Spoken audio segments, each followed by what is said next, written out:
ये दिखा रहे हैं सचिन पायलट को टोंक से टिकट मिला है। लगातार रौनक जो तस्वीरें दिखा रहे हैं वो तस्वीरें हम बताएंगे। जेठानंद को जो टिकट मिला है बीकानेर से, उसके बाद उनका जो उत्साह था वो जी राजस्थान पर उन्होंने साझा किया। एक तरफ 124 उम्मीदवार बीजेपी डिक्लेयर कर चुकी है। पहली लिस्ट में 41, दूसरी लिस्ट में 83, कुल मिलाकर 124 और दूसरी तरफ 33 उम्मीदवारों की पहली लिस्ट कांग्रेस की ओर से सामने आ चुकी है। हालांकि बात यही सामने आ रही थी कि कांग्रेस की ओर से 60 से 65 उम्मीदवारों की लिस्ट सामने आएगी। कांग्रेस की ओर से दावा हो रहा था कि बीजेपी ने 41 उम्मीदवारों की लिस्ट जारी की है, हम कम से कम 90 उम्मीदवारों की लिस्ट जारी करेंगे। लेकिन पहली सूची में केवल 33 नाम सामने आए हैं। ये वो 33 नाम हैं जो कांग्रेस की ओर से बिल्कुल कंफर्म थे, जिन्हें लेकर कांग्रेस में किसी भी तरह का कोई विरोध नहीं था। और ये वो नाम हैं जिन्हें लेकर कांग्रेस सबसे ज्यादा कॉन्फिडेंट है। बीजेपी की रणनीति आप समझिए, पहली लिस्ट में उन लोगों को टिकट दिया जिन सीटों पर बीजेपी हारी थी। 41 में से 40 सीटों पर बीजेपी को हार मिली थी 2018 में। तो बीजेपी ने अपनी कमजोर सीटों पर पहले फोकस किया। लेकिन अब कांग्रेस की रणनीति देखिए, कांग्रेस ने समय बहुत ज्यादा लगाया, बावजूद इसके पहली सूची में उन सीटों पर टिकट का आवंटन किया जिन सीटों पर कांग्रेस सबसे ज्यादा ताकतवर है। तो कांग्रेस अपने ताकतवर उम्मीदवारों को सबसे पहले टिकट दे रही है, तो बीजेपी ने अपनी कमजोर सीटों पर इस बार प्रचार के लिए ज्यादा समय दिया है। यह दिखाता है कि किस तरह से सत्तारूढ़ दल कॉन्फिडेंस में है और बीजेपी दूसरी तरफ अपने कॉन्फिडेंस को बिल्डअप कर रही है। मेरे सहयोगी विष्णु लगातार जुड़े हुए हैं। विष्णु, मैंने आपसे पूछा था कि मुझे उन सीटों के बारे में बताइए जिन सीटों पर कांग्रेस की ओर से जो उम्मीदवार हैं वो भी सामने आ चुके हैं और बीजेपी की ओर से जो उम्मीदवार हैं वो भी सामने आ चुके हैं। किन दो के बीच में ये महासंग्राम होने जा रहा है? कौन कौन से बड़े नाम हैं जो एक दूसरे के आमने सामने होंगे? प्लीज बताइए।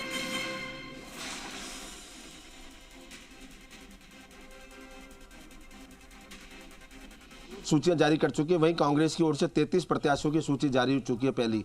तो ऐसे में 33 सीटों पर आमने सामने नाम आ चुके हैं और ये लोग सीधा सीधा मुकाबला कि कांग्रेस और बीजेपी के बीच होने जा रहा है। इसमें अगर सबसे बड़ा नाम बात की जाए तो नाथद्वारा सीट है, जहां पर बीजेपी की ओर से भी दूसरी सूची में नाम जो जारी किया है वो विश्वराज मेवाड़ा का नाम जारी किया है।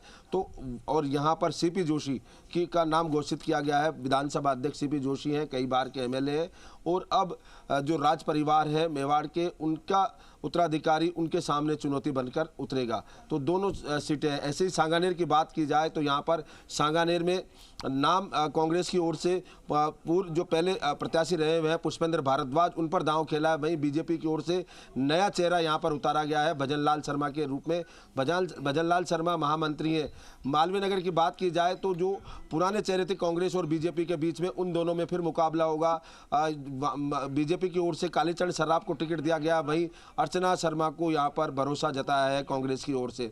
वहीं दूसरी बात अगर बात की जाए तो कुछ अन्य सीटें जहाँ पर लगातार बीजेपी है और कांग्रेस है वो अपने अपने दावेदारों को उतारी जा चुके हैं। कांग्रेस की बात की जाए तो यहाँ पर जो ज़्यादातर सीटें रिपीट की गई है, यानी जिनके साथ पहले टिकट थे। मेरे साथ मेरे वरिष्ठ सहयोगी शशि मोहन जुड़ गए हैं।